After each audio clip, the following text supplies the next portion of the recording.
La intensidad de los procesos tectónicos aumenta con el tiempo. En efecto, así es. Y esto solo puede deberse a la llegada de una energía adicional. Es muy posible que ahora mismo nos encontremos en la encrucijada de dos épocas. El Holoceno llega a su fin y comienza una nueva era, cuando alguien se enfrenta a una catástrofe. Como dicen, en ese momento le da igual cualquier gráfico. Uno no puede adaptarse a una catástrofe, solo se la puede evitar. Los científicos alertan de que Siberia también podría sepultar a toda la humanidad.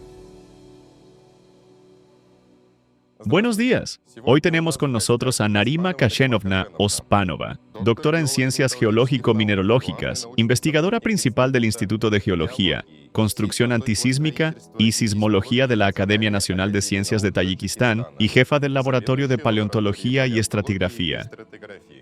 Buenos días. Buenos días, Narima Kashenovna. La paleontología normalmente se asocia con excavaciones de dinosaurios, algo así como lo veíamos de niños en los libros. Cuéntenos, por favor, ¿a qué se dedica realmente la paleontología? ¿Qué tipo de ciencia es? ¿Tal vez estudia algo más que dinosaurios? Pues sí, por alguna razón todos piensan en los dinosaurios, esos grandes reptiles, que naturalmente atraen de inmediato la atención. La palabra paleontología proviene de las palabras paleos, antiguo, onto, ser, y logos, enseñanza o ciencia. La paleontología es la ciencia que estudia los seres antiguos. Estudia todo el mundo orgánico de la Tierra, no solo a los dinosaurios, que vivieron únicamente durante el Mesozoico. La historia de la Tierra, bueno, más bien la historia del desarrollo del mundo orgánico, se remonta a 3.500 o 3.800 millones de años. Es decir, durante ese periodo no vivieron solo dinosaurios. Por eso existen muchas ramas dentro de la paleontología. La paleontología lo estudia todo. Yo, personalmente, estudio los corales antiguos, por ejemplo. La paleontología analiza cualquier grupo de fauna y flora, así como bacterias y hongos, es decir, todos los reinos que existieron en el pasado. La historia de la Tierra se divide en dos grandes eones, el Criptozoico y el Fanerozoico. El Criptozoico es la época de la vida oculta y el Fanerozoico, la época de la vida visible. Este intervalo comienza en el Cámbrico, cuando aparecieron los organismos con estructuras esqueléticas.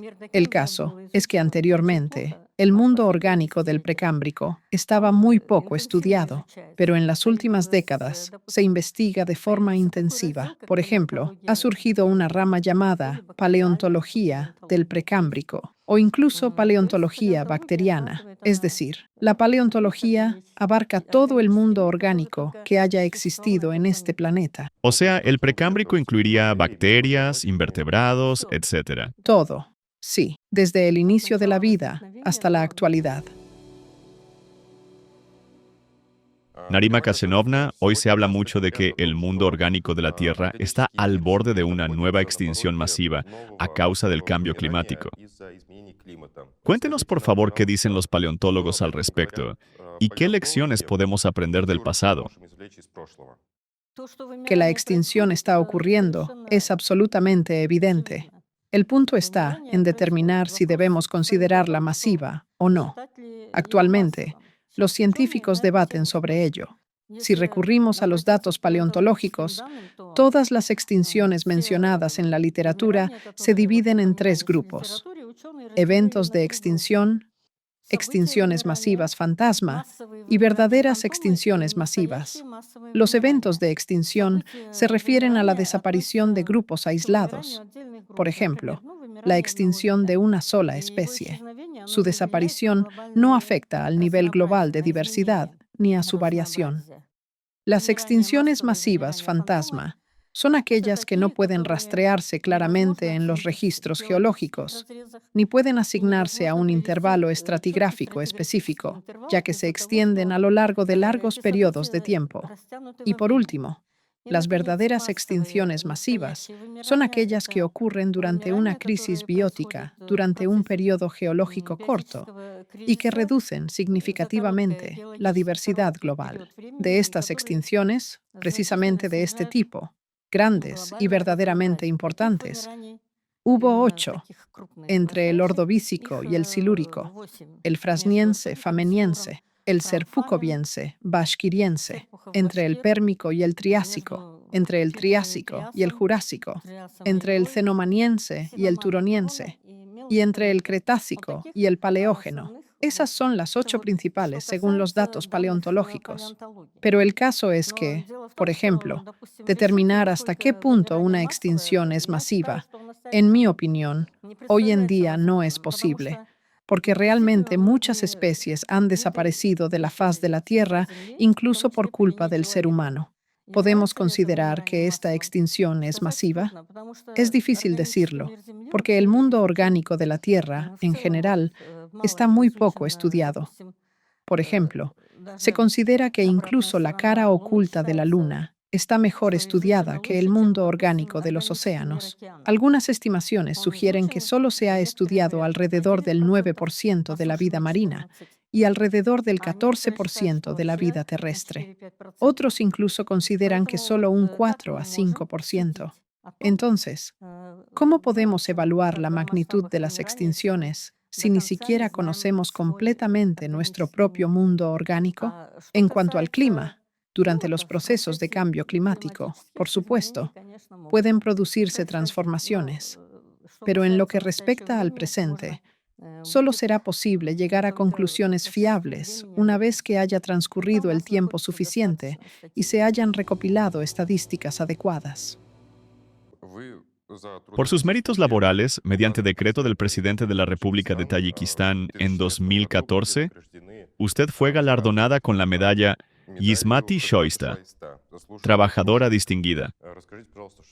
Cuéntenos, por favor, ¿qué significa esto para usted? ¿Qué sintió al recibir un premio así, como muestra de reconocimiento a su labor? Sí, recibí esa medalla. Fue poco después de la defensa de mi tesis doctoral que defendí en Novosibirsk. Por supuesto, es agradable cuando tu trabajo es reconocido de alguna manera. Personalmente, me hizo doblemente feliz que quien entregara los premios fuera el propio presidente de Tayikistán, Emomali Rahmon. Y lo que me sorprendió y me impresionó gratamente fue que el salón tenía capacidad para 160 personas.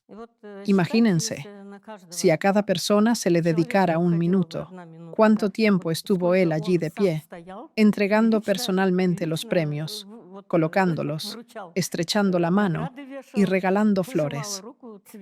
Yo quedé verdaderamente impresionada por esa resistencia y por su atención hacia la gente. Hoy en día, la principal teoría entre los geólogos es, hasta donde sé, la teoría de la tectónica de placas. Y absolutamente todos los procesos que ocurren en la Tierra se explican a través de esta teoría.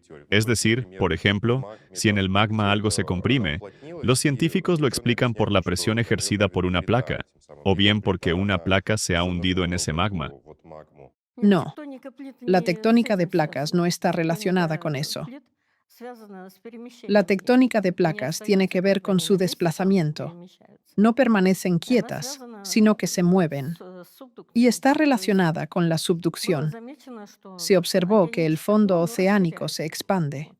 Por eso, los defensores de la teoría de la tectónica de placas idearon una explicación. Si se considera que el diámetro de la Tierra ha permanecido aproximadamente igual desde el inicio de la formación del planeta, como se creyó durante mucho tiempo, entonces debía existir algún mecanismo que compensara esa expansión.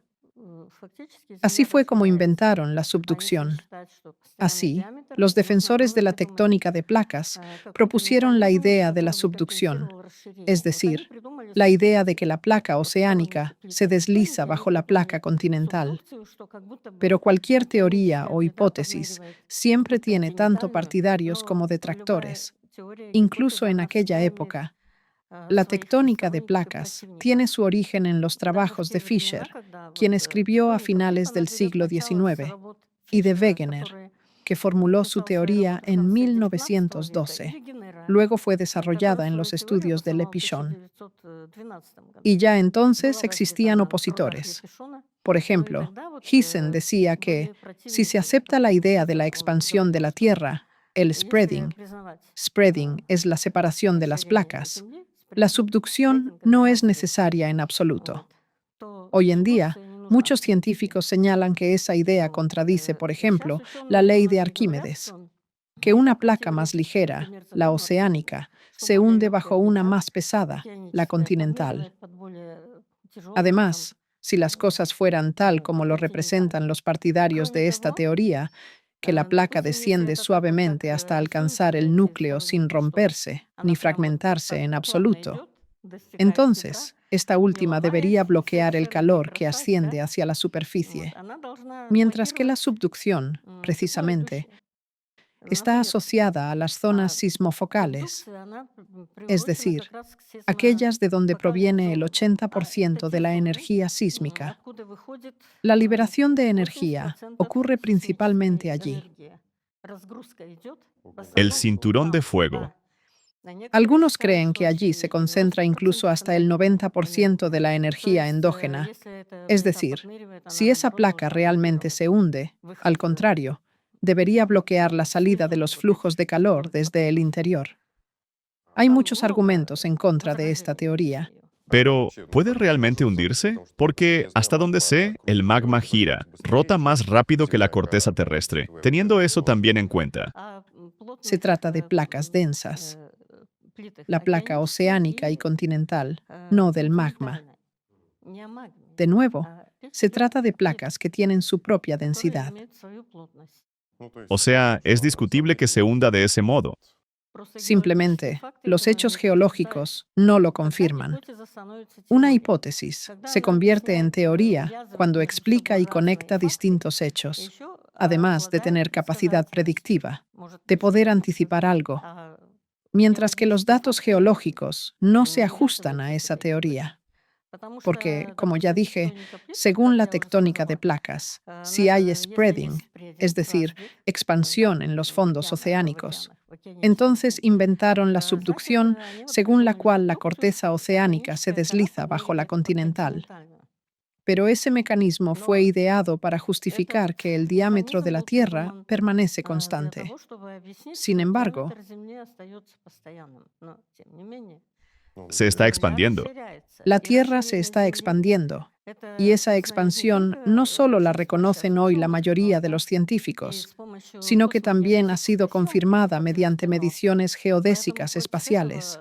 Por lo tanto, esto ya demuestra la inconsistencia tanto de la subducción como de la hipótesis de la tectónica de placas. Otra pregunta. Según tengo entendido, precisamente en las zonas de subducción hay muchos terremotos de foco profundo, es decir, los que ocurren a gran profundidad. ¿Por qué los hay más en esas zonas que en otras? Eso, ¿qué son esas zonas sismofocales? Las zonas de subducción fueron asociadas con esas zonas. Pero, ¿qué son en realidad las zonas sismofocales? Son zonas de unión entre los continentes y los océanos. Naturalmente, son zonas debilitadas. Es precisamente en esas áreas donde se produce la liberación de la energía interna de la Tierra, por así decirlo. El 80% de la energía sísmica se libera a través de esas zonas sismofocales, porque son zonas de contacto entre diferentes placas. La placa continental tiene propiedades distintas de la oceánica. Difieren en composición, en edad, en espesor y en densidad. Y justamente en los límites entre esas placas, es lógico que existan zonas más frágiles. Es allí donde se libera la mayor cantidad de calor. Asimismo, por ejemplo, en las zonas de los rifts también se observa un flujo térmico elevado. Hoy sabemos aproximadamente de qué está compuesto el núcleo. Se dice que es una masa fundida de níquel y hierro. Pero, ¿cómo lo descubrieron los científicos? Cuando ocurre un terremoto, la onda sísmica se propaga por toda la Tierra. Y a partir de la velocidad con la que viaja, se calcula la composición del núcleo, del magma y de todo lo demás. Sí, se determina por la densidad y, en consecuencia, la composición. ¿En qué se basa la opinión que ha prevalecido durante mucho tiempo de que el núcleo es de hierro y níquel? Por supuesto que nadie ha descendido hasta el núcleo para ver de qué está hecho. Solo contamos con indicios indirectos. Son los meteoritos que caen sobre la Tierra. Hay clasificaciones: meteoritos de hierro y níquel, condritas carbonáceas, metálico-pétreos y pétreos. Y basándose en esos hallazgos, se asumió que el núcleo debía ser denso. Por eso se propuso que su composición podría corresponder a hierro y níquel, un núcleo hierro-níquel. Pero esto se deduce únicamente de los meteoritos encontrados. Sin embargo, esta tesis de que el núcleo es de hierro y el manto es silicatado nunca ha sido demostrada. Además, ahora hay muchos datos nuevos. Por ejemplo, para que nuestro núcleo fuese realmente de hierro, la Tierra tendría que haber contenido originalmente no un 12% de hierro, sino un 30%, mientras que existen datos científicos que indican que la distribución de los elementos durante la formación del sistema solar no se produjo según los pesos atómicos, como muchos creen, sino por separación magnética, es decir, según los potenciales iónicos. La opinión anterior, basada en los pesos atómicos, no puede explicar muchos fenómenos, como el hecho de que se encuentren elementos pesados junto a elementos ligeros. Si todo dependiera del peso atómico, eso no debería ocurrir. Pero la separación magnética lo explica perfectamente, ya que depende de los potenciales iónicos. El potencial iónico está determinado por el último electrón en la órbita, y elementos con pesos atómicos distintos pueden tener el mismo potencial iónico. Por eso, la coexistencia de elementos pesados y ligeros en un mismo lugar no puede explicarse desde la teoría anteriormente mencionada, mientras que la separación magnética sí explica perfectamente todas las propiedades de la distribución de los elementos en el sistema solar. Por ejemplo, si todo dependiera de los pesos atómicos, el cinturón de asteroides debería encontrarse más cerca del Sol, ya que los elementos pesados, en teoría, tendrían que estar más próximos a él. Sin embargo, el cinturón de asteroides está 3 veces más lejos del Sol que la Tierra, y aún así contiene una cantidad mucho mayor de oro, y el oro es un elemento pesado. Así que, si tomamos como base los pesos atómicos, muchas cosas resultan inexplicables.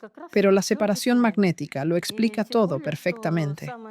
Y, además, lo más importante es que explica la composición inicial de la Tierra y de los demás planetas. Y precisamente de esa composición inicial depende la evolución posterior de un planeta. Por lo tanto, la idea de que el núcleo es de hierro no es definitiva. Existen otras teorías, y son muchas. También escuché una teoría según la cual el núcleo interno, por su composición y densidad, podría ser semejante a una estrella de neutrones. ¿Qué opina usted de eso? Sí, existe ese punto de vista. Velos-Yorov, un astrofísico, propuso su propio escenario sobre la evolución de las estrellas de neutrones.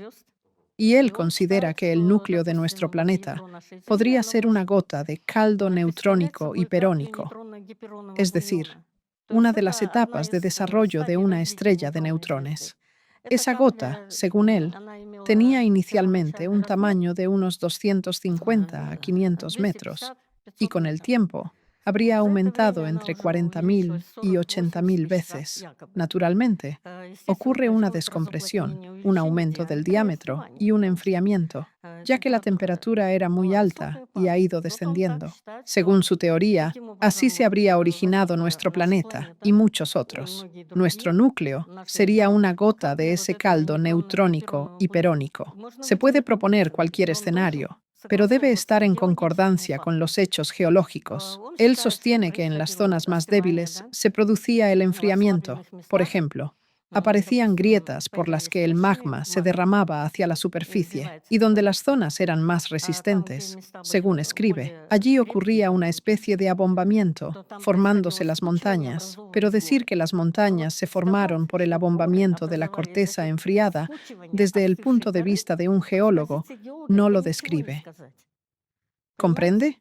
Ya que él no describe el mecanismo del abombamiento. Además, esta teoría tiene puntos débiles. Por ejemplo, la separación magnética excluye la posibilidad de un origen caliente del planeta. Eso, en primer lugar. En segundo lugar, él escribe sobre el aumento del diámetro bajo la condición de una forma absolutamente esférica. Pero usted sabe perfectamente que la Tierra no tiene una forma absolutamente esférica. Nuestra Tierra tiene, en realidad, la forma de un elipsoide cardioidal, si queremos ser precisos. Ese es el segundo punto, digamos, de contradicción. Además, si aceptamos ese escenario, el enfriamiento ocurre, como él dice, con una expansión durante el enfriamiento y una descompresión derivada de esa expansión.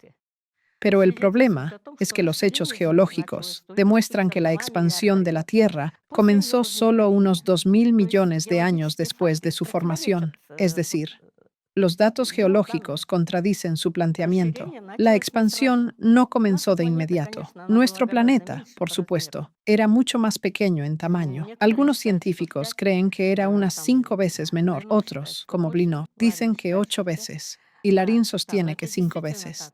Sí, así es. Por ejemplo, a partir de los restos orgánicos fósiles, se puede estimar la duración del año en tiempos antiguos. Existen los corales rugosos, también llamados corales arrugados, del Paleozoico.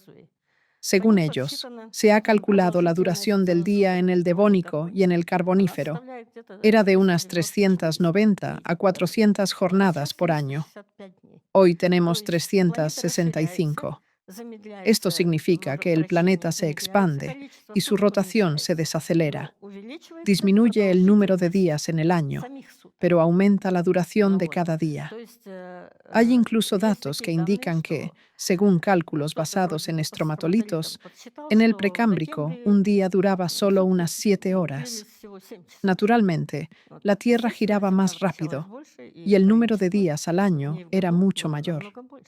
O sea, la Tierra tardaba más en girar alrededor del Sol, pero rotaba más rápido sobre su eje. Aquí no se trata de la rotación alrededor del Sol, sino precisamente de su rotación sobre su propio eje. Además, el enfriamiento no puede durar eternamente, ni la expansión, según esa hipótesis del origen, a partir de una estrella de neutrones. En algún momento debería producirse una desaceleración y una detención de la expansión. Pero los datos geológicos, por el contrario, muestran que, en primer lugar, la expansión comenzó, como ya mencioné, 2.000 millones de años después de la formación del planeta y, en segundo lugar, tiene lugar la aceleración del desarrollo. Existen datos, por ejemplo, de Blinov, quien escribe sobre la aceleración del desarrollo de la corteza terrestre. Esa curva tiene forma exponencial. Al principio avanza lentamente, luego adquiere forma exponencial, produciéndose una aceleración en el desarrollo. Lo mismo ocurre con la intensidad de los procesos tectónicos. Aumenta con el tiempo, y esto solo puede deberse a la llegada de energía adicional. Entonces, en cuanto al enfriamiento y al ingreso de energía adicional,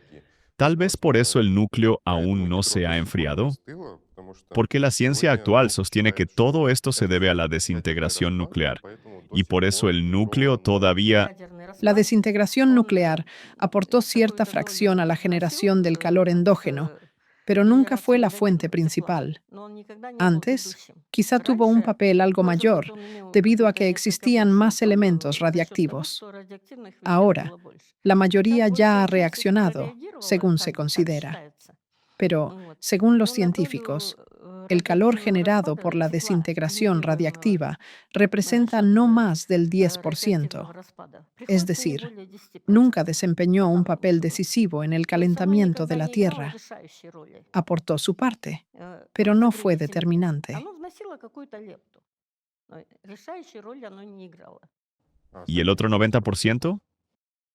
Aquí existen distintos puntos de vista. Algunos piensan que se debe a la diferenciación gravitacional. Soroktin y sus coautores sostienen que se trata de una diferenciación químico-densimétrica. Larín considera que se produce una desgasificación del hidrógeno y que precisamente por eso la Tierra se expande. Según él, la fuente principal de energía también está relacionada con ese proceso. Pero, como digo, en cada teoría hay aspectos positivos y también puntos puntos que pueden ser discutibles. Larín, por ejemplo, pone en primer plano la desgasificación del hidrógeno. Él parte de la idea de que la composición original de la Tierra estaba formada por hidruros metálicos y que actualmente el núcleo también está compuesto por hidruros metálicos. Es decir, aquí tenemos otra perspectiva, no hierro y níquel, sino hidruros. Y para que comience la descomposición de los hidruros, se debe alcanzar un determinado nivel de temperatura. Existe un umbral térmico de descomposición de los hidruros. Solo entonces pueden empezar a liberarse, a desgasificar el hidrógeno. Solo entonces puede iniciarse ese proceso de desgasificación. A cierta temperatura, ¿verdad? Sí, se requiere un cierto nivel de calentamiento. En lo que respecta a los hidruros, es decir, los compuestos del hidrógeno, la presión y la temperatura actúan de manera opuesta. Un aumento de la temperatura favorece la desgasificación, mientras que un aumento de la presión, por el contrario, sella ese hidrógeno en las profundidades. Para que empiece la desgasificación necesaria, el núcleo debe calentarse hasta cierta temperatura. Por lo tanto, en ese caso, el calentamiento debe considerarse el factor primario y la desgasificación secundaria. Ocurre solo después de alcanzar el nivel térmico de descomposición de los hidruros. Y durante la desgasificación no aumentaría la presión, volviendo a sellar los gases, por ejemplo. Si ocurre la desgasificación, el hidrógeno simplemente migra hacia arriba. El principal gas que abandona la Tierra es precisamente el hidrógeno. Es el más ligero y el que con mayor facilidad se escapa al espacio. Por ejemplo, el dióxido de carbono es menos abundante y el metano también, pero el hidrógeno es muy volátil, se desgasifica fácilmente desde el núcleo, a través de toda la corteza. No recuerdo exactamente la cifra, pero se calcula que puede atravesar esa distancia en apenas unos miles de años. En general, es un proceso bastante rápido. En general, dentro de la geología, ¿qué es para usted lo más interesante y qué es lo más difícil? Toda la geología es interesante. La geología abarca unos 120 campos distintos, así que todo resulta apasionante. ¿Y lo difícil? Todo tiene su propia complejidad. Para mí, personalmente, todo es interesante, tanto la materia como el componente biológico, todo. ¿Y quizás haya una rama que le resulte especialmente fascinante? Bueno, yo ya hice mi elección, soy paleontóloga. Actualmente, los científicos de la NASA están preocupados porque el planeta se está calentando muy rápido. Y aún considerando todos los factores que conocemos, la influencia del Sol, los gases de efecto invernadero, las retroalimentaciones y otros, parece que algo falta.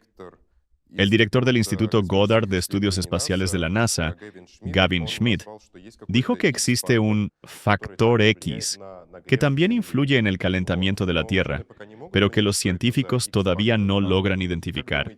¿Usted qué piensa que podría ser ese factor X? En efecto, todos los procesos que ocurren dentro de la Tierra, por ejemplo, Barkin considera que, debido a que el centro geométrico y el centro de gravedad de la Tierra no coinciden, bajo la influencia de la gravedad de los cuerpos circundantes de la galaxia, se produce una interacción entre las esferas o envolturas terrestres. Él sostiene que esa energía es suficiente para explicar todos los procesos que ocurren en la Tierra, los tectónicos, el desplazamiento de los polos, etc. Supongamos que esto es cierto. Sin embargo, observamos una intensidad creciente de los procesos tectónicos a lo largo del tiempo y ahora también de los procesos climáticos, mientras que su enfoque sugiere que la energía debería permanecer constante. Algunos procesos pueden explicarse de esta manera, pero el caso es que la energía endógena de la Tierra está creciendo. Por ejemplo, como mencioné antes, mis pronósticos son más conservadores que los del movimiento Alatra, porque los científicos de Alatra consideran que el calentamiento del núcleo ocurre en los periodos de crisis. Basándome en el análisis de una gran cantidad de datos, yo creo que el calentamiento del núcleo es un proceso prolongado, pero el punto es que la energía que entra en el sistema generalmente se transforma en calor. con respecto a la Tierra, no solo en calor, sino también en geodinámica. En terremotos, ¿verdad? Exactamente. Parte de la energía se transforma en calor y otra parte se utiliza en procesos geodinámicos. Por lo tanto, si observamos que la intensidad de los procesos tectónicos aumenta con el tiempo, y eso puedo rastrearlo completamente, y, según Blinov, hay una aceleración en el desarrollo de la corteza terrestre, entonces debe existir una fuente adicional de energía. Es muy posible que la ciclicidad desempeñe aquí un papel importante, ya que el sistema solar gira alrededor del centro de la galaxia. Ese ciclo dura entre 200 y 250 millones de años. Es el año galáctico.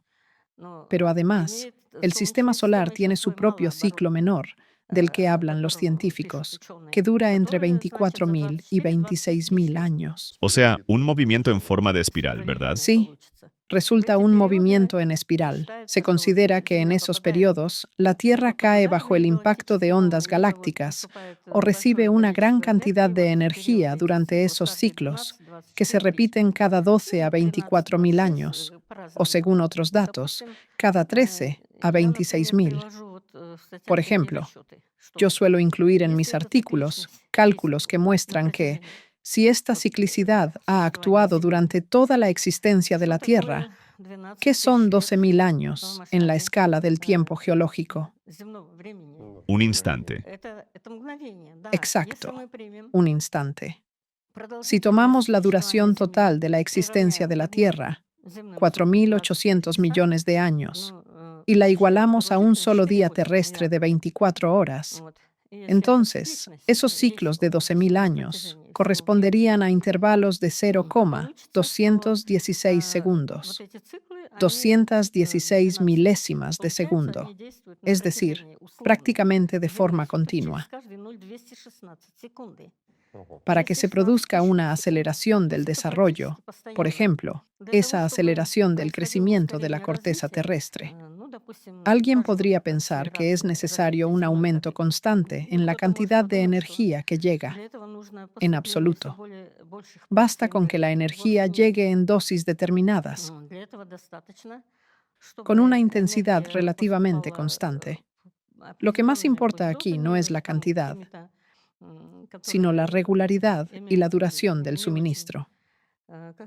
Por ejemplo, si usted pone una olla al fuego, no aumenta la temperatura del quemador ni de la llama. La temperatura del fuego permanece constante. Sin embargo, tarde o temprano, el agua hierve. Si graficamos esa curva, tendrá precisamente la misma forma que la curva de aceleración del desarrollo de la Tierra. Primero es lenta y luego, en cierto punto, adquiere forma exponencial. En física hay una regla sencilla. Cuando una fuerza constante actúa sobre un cuerpo, se produce un movimiento uniformemente acelerado. Es el mismo principio que el calentamiento de la olla. Bajo la acción de una fuerza constante, el cuerpo acelera su movimiento. En otras palabras, se obtiene una exponencial. O sea, la aceleración se mantiene y la velocidad aumenta. Exactamente. El objeto en movimiento seguirá acelerándose. Lo mismo ocurre con cualquier proceso. Si consideramos la ciclicidad, por eso digo que ésta puede desempeñar perfectamente ese papel. Si ha actuado de manera constante, pero durante un tiempo prolongado, aportando una contribución regular, entonces, insisto, lo fundamental es la duración y la periodicidad. En ese caso, todos los procesos en la Tierra evolucionarían de forma ascendente. Esto se aplica también a la aceleración del desarrollo. Las leyes físicas más simples pueden explicarlo. Para que aumente la energía dentro de un sistema, no es necesario que la cantidad de energía que entra vaya creciendo constantemente, más y más. En absoluto. Como ya expliqué, la energía puede mantenerse constante, pero la regularidad y la duración de su entrada son las que importan.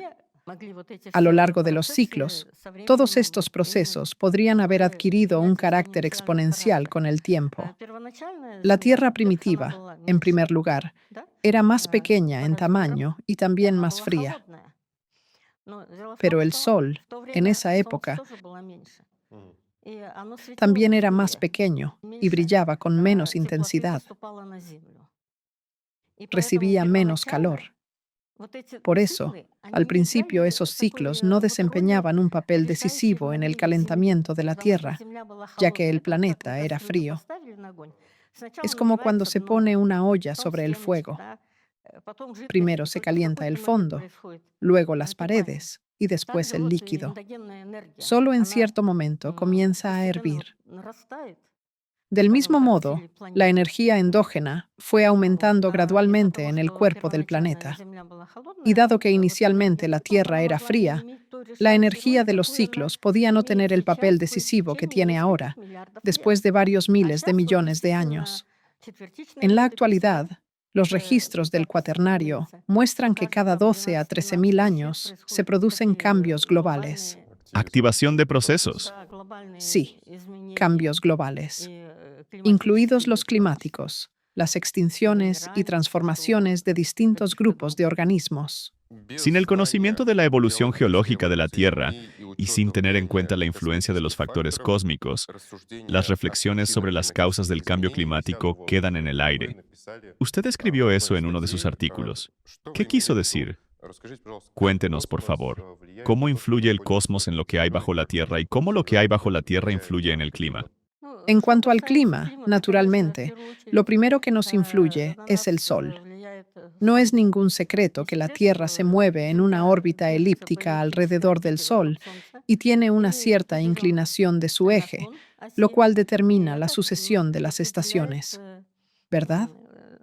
Es decir, ante todo, el clima depende del Sol y de nuestra relación con él.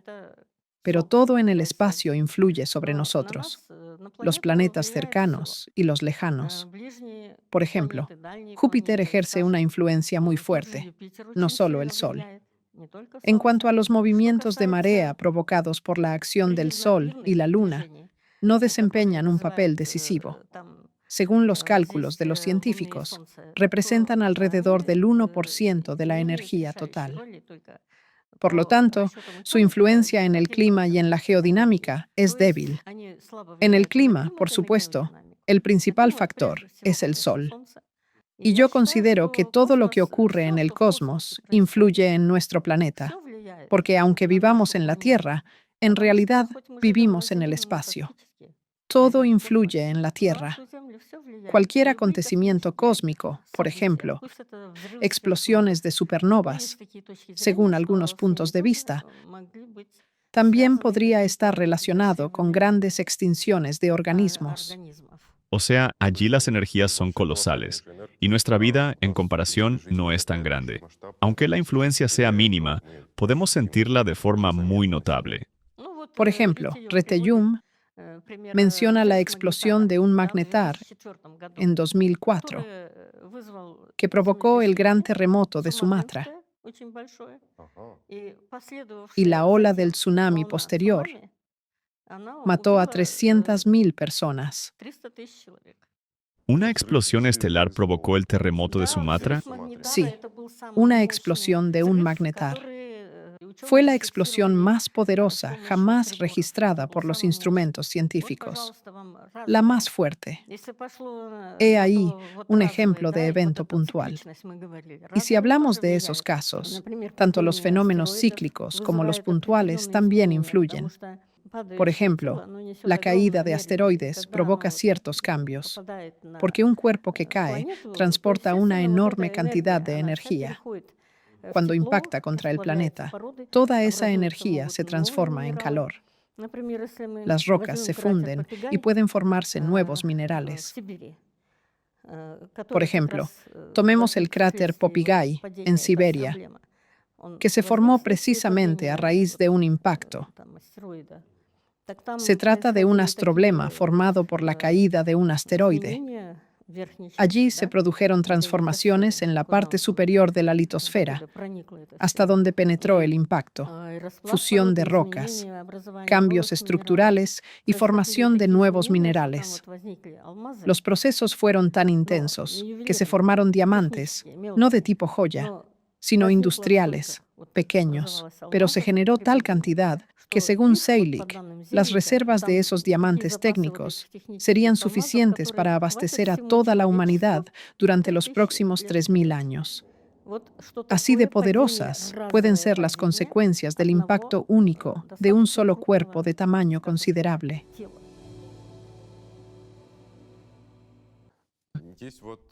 Existe la escala geocronológica, y en ella hay muchas eras y periodos diferentes: Pérmico, Triásico, Jurásico, Holoceno, Pleistoceno y muchos otros.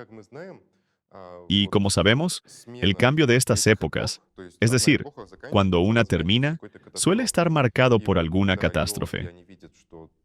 Cuando los geólogos ven que hace unos 200 millones de años ocurrió una gran catástrofe, determinan que una era terminó y comenzó otra. ¿Es esto una regularidad? ¿Suceden esos cambios de forma periódica o son casuales? ¿Podría ser que ahora estemos al borde de otro cambio de era, como los que hubo antes? La base de la gradación del tiempo geológico, es decir, de la construcción de la escala geocronológica, se apoya en las etapas del desarrollo del mundo orgánico. Cada etapa se distingue de otra por su diversidad taxonómica, biológica y por sus dominantes ecológicas. En resumen, en distintos tiempos vivieron distintos organismos. Unos se extinguieron, otros sobrevivieron y aparecieron nuevas formas. Cada etapa se diferencia de las demás por el conjunto de sus características. Pero si observamos más de cerca, veremos que los límites de esas etapas coinciden con determinados eventos catastróficos, a veces de carácter global. Por eso se producían los cambios de fauna y todos esos reemplazos. Los científicos discuten desde el siglo XVII sobre qué es más importante en el desarrollo de los organismos, las catástrofes o la evolución. Pero, en realidad, una no existe sin la otra. Por eso, esos debates, por decirlo suavemente, no son del todo correctos. En cuanto al cambio de épocas, sí, existe ese punto de vista. Por ejemplo, Retellum considera que el 4 de abril de 1990 terminó el Holoceno y que ahora estamos entrando en una nueva era. Personalmente, yo no me atrevería a afirmar con exactitud que eso ocurrió en una fecha y hora concretas. A las 12:45. Sí, sí, que terminó una época, porque cualquier evento geológico se extiende en el tiempo. Es muy posible que ahora mismo nos encontremos en la encrucijada de dos épocas. El Holoceno está terminando y comienza una nueva era, para la cual él propuso el nombre de Nooceno. Nooceno, una nueva era, entonces. Sí, una nueva era. Es decir, es muy posible que ahora mismo estemos en la encrucijada de dos épocas. Y, como ya mencioné, entre los distintos períodos de la historia de la Tierra siempre ocurren ciertos eventos catastróficos. Y ahora, precisamente, la intensidad de estos fenómenos, tanto los geodinámicos como las erupciones volcánicas, los terremotos y los procesos climáticos, está aumentando. Estamos viviendo una superposición de varios ciclos. Por ejemplo, el ciclo completo de actividad solar se combina con el ciclo de 12 a 24 años.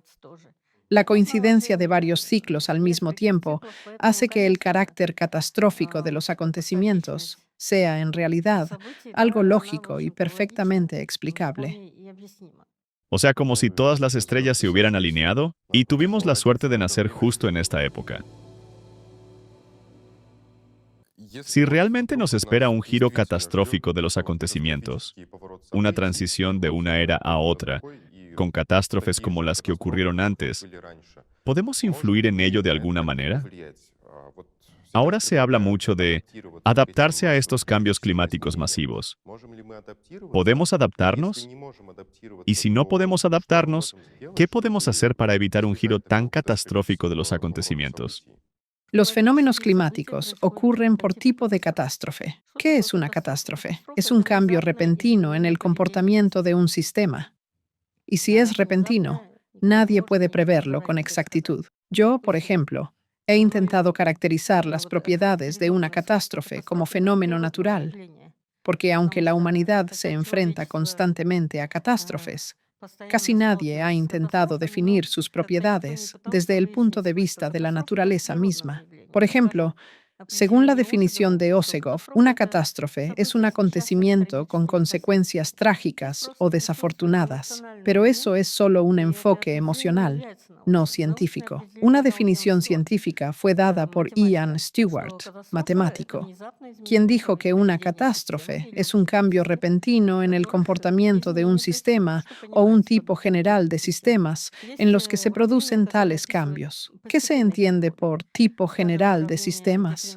Existen ecuaciones que describen transiciones graduales, como las ecuaciones del cálculo diferencial e integral de Newton, pero también hay cambios bruscos. Precisamente para esos casos, se desarrolló un aparato matemático especial que describe esos saltos mediante 7 tipos de curvas: la arco iris, la cola de golondrina, la mariposa. Pero cuando una persona se enfrenta a una catástrofe, poco le importa qué curvas puedan representarse en el plano en ese momento. Por eso intenté identificar las propiedades de una catástrofe como fenómeno natural, y una de esas propiedades es la imprevisibilidad, es decir, en la predicción de catástrofes siempre existirá un grado de incertidumbre, mayor o menor.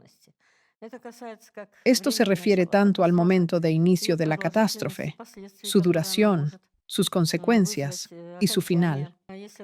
Si tomamos como ejemplo los terremotos, actualmente se conocen no menos de 200 tipos de precursores.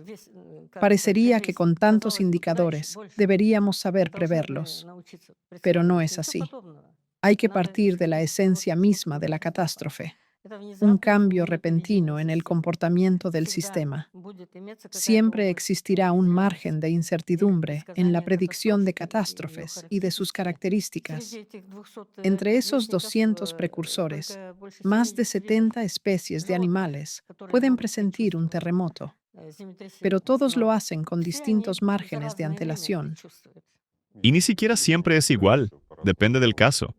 Algunos animales pueden sentirlo con un día de antelación, otros con solo 4 horas. Por ejemplo, el terremoto de Turquía que ocurrió el 6 de febrero de 2023 para el 1 de marzo, ya se habían registrado 11.200 réplicas. Vaya. ¿Quién puede predecir algo así? Nadie. Por eso escribo que en la predicción de catástrofes siempre existirá un margen mayor o menor de incertidumbre. Caos. Los eventos climáticos también siguen el patrón de las catástrofes, y no es posible adaptarse a las catástrofes. Solo hay una forma de lidiar con una catástrofe: intentar evitarla. ¿Y esta catástrofe global, si llegara a ocurrir, podríamos evitarla de algún modo?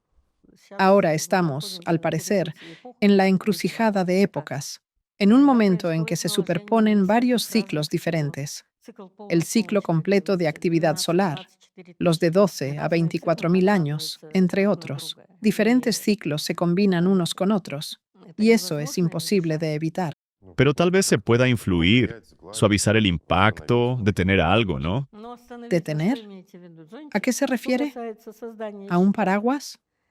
En cuanto a crear un escudo, por ejemplo, no sabría imaginar cómo debería verse.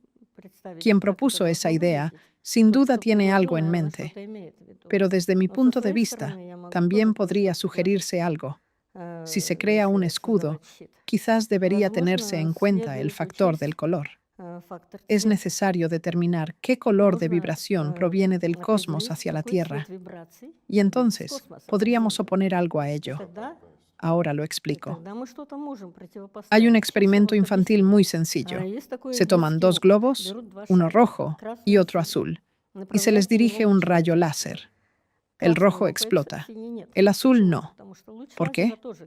Porque el rayo láser también es azul. ¿Qué es el color azul? Absorbe todos los colores excepto el propio, que lo refleja, lo rechaza. Por eso, bajo el rayo láser, el globo azul no explota, mientras que el rojo sí. Por eso digo que tal vez, al crear un escudo, se deba considerar el factor del color. Hay que determinar el color de las vibraciones que llegan del espacio. Si logramos identificarlo, entonces, al construir ese escudo, no sé cómo debería ser, pero quien lo propuso seguramente tiene su visión. Podría ser una de las opciones posibles tener en cuenta el factor del color. ¿Y qué otros científicos podrían reunirse y de qué disciplinas para que puedan emprender e inventar algo? Si se trata de buscar una solución a este problema, en primer lugar, por supuesto, deben participar los físicos.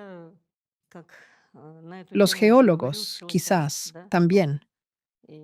Pero, como ya ha dicho Cholakian, y no solo él, deberían reunirse especialistas de distintas áreas. Así que ellos mismos decidirán con quién formar ese equipo. Pero ante todo, físicos. Luego, por supuesto, astrónomos y geólogos.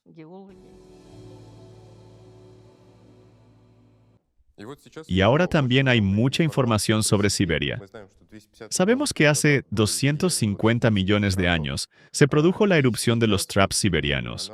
Y hoy Siberia se está calentando 3 veces más rápido que el resto del planeta. ¿Es posible que la pluma magmática siberiana vuelva a activarse y esté calentando Siberia desde abajo? Todo es posible.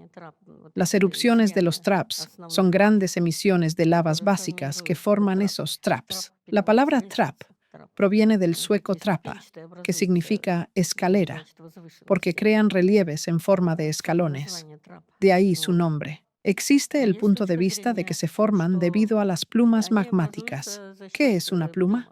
Es una corriente ascendente de material fundido y muy caliente que sube desde la frontera del núcleo hacia la superficie y se dice que tiene una estructura plumosa, aunque, claro, no sé quién lo haya visto realmente con esa forma plumosa. Se considera que esta pluma asciende desde las profundidades y funde la base de la plataforma siberiana. En principio, sí. Una nueva erupción es posible. La erupción más antigua de los traps ocurrió precisamente hace unos 250 millones de años, en el límite entre el Pérmico y el Triásico. Algunos científicos creen que fue la causa principal de la extinción masiva de la vida orgánica, cuando desapareció el 95% de las especies marinas y alrededor de 3/4 partes de las terrestres, así como 4/5 partes de los insectos. Fue, efectivamente, una de las grandes extinciones masivas. En aquel tiempo se liberó muchísimo dióxido de carbono y su concentración en la atmósfera era muy alta. Pero los investigadores señalan que la extinción pérmico-triásica ocurrió en 2 fases, no en una sola. Por supuesto, erupciones tan gigantescas pueden alterar drásticamente el entorno, ya que se trata de fenómenos a gran escala. Sí, hubo varias. La del límite pérmico-triásico, luego la del Triásico-Jurásico, la del Jurásico-Cretácico y más tarde la del Deccan, en la India, en el límite Cretácico-Paleógeno. ¿Podría volver a ocurrir ahora? Todo puede ser. Nadie puede saberlo con certeza. Y volviendo a la cuestión sobre qué podemos hacer nosotros, por ejemplo, científicos o políticos, para que sobreviva la mayor cantidad de personas, idealmente para que toda la humanidad pueda sobrevivir con normalidad todos estos cambios climáticos. Todos estos fenómenos climáticos demuestran que ningún país, por sí solo, puede hacerles frente. Como mencioné, el calentamiento del núcleo tiene un carácter prolongado y la humanidad No tiene otra salida que unirse. Solo actuando juntos se puede hacer algo. Un país por sí solo no dispondrá ni de los recursos, ni de las capacidades, ni del potencial científico necesarios para resolver estos problemas. En su opinión, hablando de los cambios climáticos, de los terremotos y los volcanes, ¿cuáles son los lugares más peligrosos y cuáles los más seguros? Naturalmente, las zonas de unión entre continentes y océanos, las zonas sismofocales, por donde se libera entre el 80 y el 90% de la energía, incluida la sísmica, son las más peligrosas. Son las llamadas zonas de fuego. Por ejemplo, si tomamos la zona sismofocal de Kuriles-Kamchatka, allí los terremotos ocurren prácticamente de forma continua. Siempre se ha considerado que en las plataformas continentales, al estar ya consolidadas y haber pasado sus etapas de formación de pliegues, es decir, al haberse compactado y estabilizado con gran espesor, los riesgos eran menores. Y efectivamente, los terremotos allí representaban entre el 5 y el 15%, como mucho. Pero actualmente, con los cambios climáticos, probablemente ya no quede ningún lugar realmente seguro en la Tierra, porque Siberia, que se consideraba una zona geodinámicamente estable, ahora se cree que está siendo calentada por la pluma magmática siberiana y que el aumento térmico allí es 3 o 4 veces más fuerte que en el resto del planeta. Los científicos alertan incluso de que Siberia podría llegar a sepultar a toda la humanidad. En este momento, yo no veo lugares verdaderamente seguros en el planeta. Hablando de este calentamiento global, ¿qué podría contrarrestar ese proceso? Existen mecanismos naturales capaces de oponerse a ciertos impactos externos. Por ejemplo, según los datos de Svatkov, la luminosidad del Sol desde el Paleozoico ha aumentado un 7%, y la respuesta de la Tierra fue un incremento de la nubosidad. Existen las llamadas retroalimentaciones o feedbacks, y debido a ellas, la Tierra responde de manera opuesta al estímulo inicial. En cuanto al calentamiento general, por supuesto, el principal mecanismo de enfriamiento es el agua. Si observamos nuestro planeta, el 72 al 73% de su superficie está cubierta por agua. ¿De dónde proviene tal cantidad anómala de agua en la Tierra? De hecho, podría llamarse planeta océano más que planeta Tierra. La conductividad térmica del agua es 1000 veces mayor que la del aire. Por lo tanto, el calor que asciende desde el interior se enfría al atravesar la masa oceánica y se disipa en la atmósfera. Pero además del océano superficial, existe también un océano subterráneo, que es 3 veces mayor que el de la superficie. Vaya, Y los científicos que lo descubrieron y lo estudiaron también consideran que el océano subterráneo cumple una función de enfriamiento y regula el clima. ¿y qué es exactamente ese océano subterráneo? Existen reservorios subterráneos, ríos subterráneos, cavidades, pero además, el agua también está presente en forma de compuestos dentro del manto terrestre. Todo eso en conjunto forma el océano subterráneo, así lo creo. ¿Y todo eso también contribuye al enfriamiento del planeta? Sí, sí. Los científicos que lo descubrieron escribieron precisamente eso.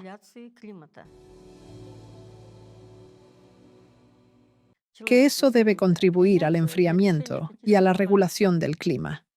La humanidad debe unirse para resolver los problemas globales. Uno de esos problemas, por ejemplo, es el aumento de la esperanza de vida.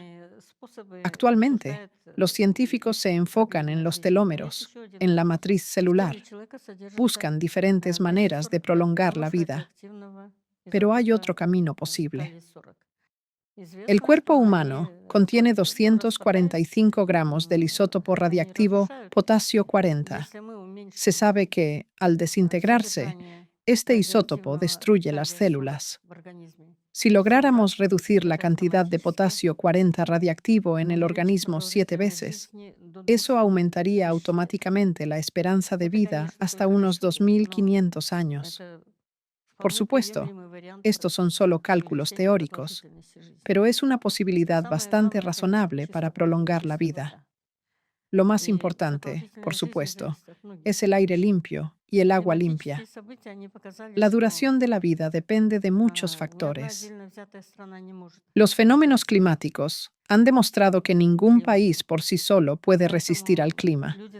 Por eso, las personas deben unirse y los ejércitos deberían reorientarse no a matar, sino a salvar vidas humanas. También sabemos que usted escribe poesía.